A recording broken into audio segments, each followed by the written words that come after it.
Okay, comic 49, which I think is the end of a storyline, because I think I did something for the 50th comic, which I thought was kind of a milestone at the time. Looking back, it doesn't feel like much of a milestone, so like I'm celebrating 10 comics, or 25, or something like that, but 50, it was the beginning. I can't see that very well. Can I expand that? No, is it gonna look that choppy? Oh, Jeff's face in the first one looks very kind of awful. Alright. Kind of enjoy the crisp pride hair there. And yes, see, told you. Still smiling. Here I am, struck by lightning, and my best friend is making out with the girl of my dreams. Calm down, Jeff. Calm down.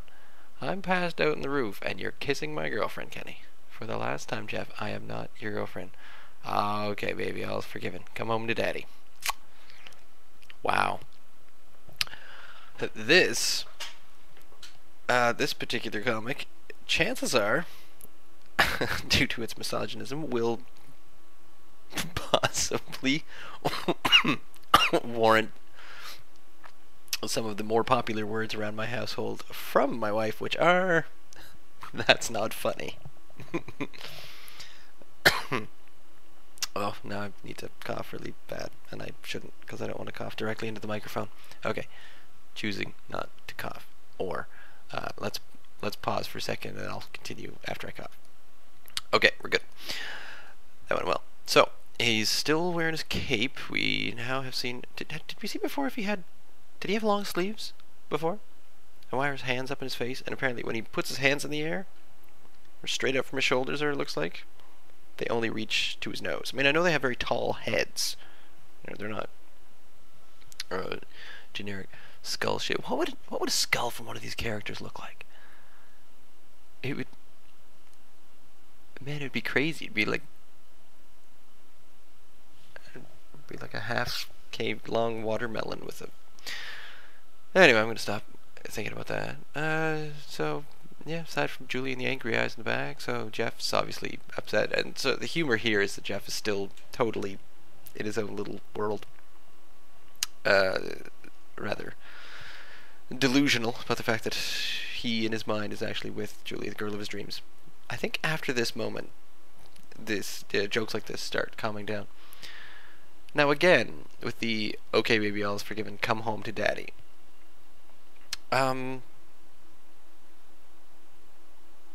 This was back when I think the phrase "Who's your daddy" was very popular. Everyone was saying it all the time.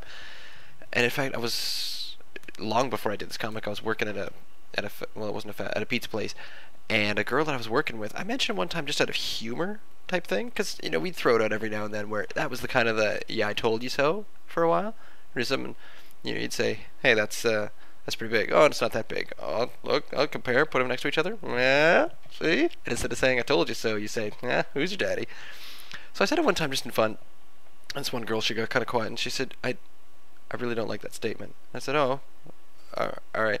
And she said, "Yeah, I went out with a guy, and he just said it all too often, and usually really inappropriately, and I just do not like the statement." So I said, "Oh, okay, I'm sorry. I won't ever use it around you again." And I didn't. And I didn't ever use that statement around her again. In fact, I think I stopped altogether, because it really was kind of silly.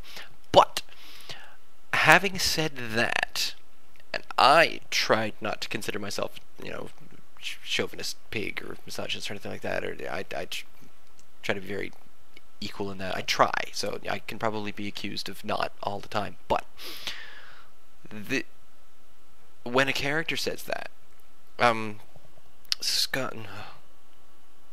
not Scott Adams, Scott Kurtz, the other cartoonist named Scott. Oh my God, Scott Kurtz said one time that him saying something is different from one of his characters saying something. If one of his characters says something that's insulting or insensitive, then that's what the character has to say at that moment in order for you to believe that that is what that character is. So at that moment, because Jeff was so wrapped up in his own views of where he thought the relationship was, and he was so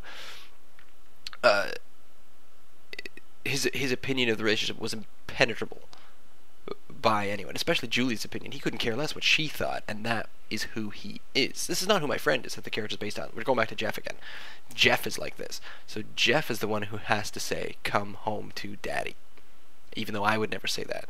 The friend that this is based on would never say that, but at that moment, had to be said. Honestly, I don't like this comic very much. I don't like the punchline. I don't find it all that funny. Maybe I found it funny then, but I don't now. And I actually got kind of squeamish and worried when I read that. But there it is, and I did it. And maybe it's theoretically it's kind of funny because it's just a continuation of Jeff's delusions. But if you look at the bright side of things, Kenny and Julie got together, so that's it's a good thing. Happily ever after.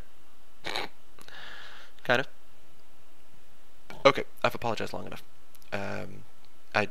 Insensitive joke. Whatever. Next, comic 50. Ooh, big 50 tomorrow.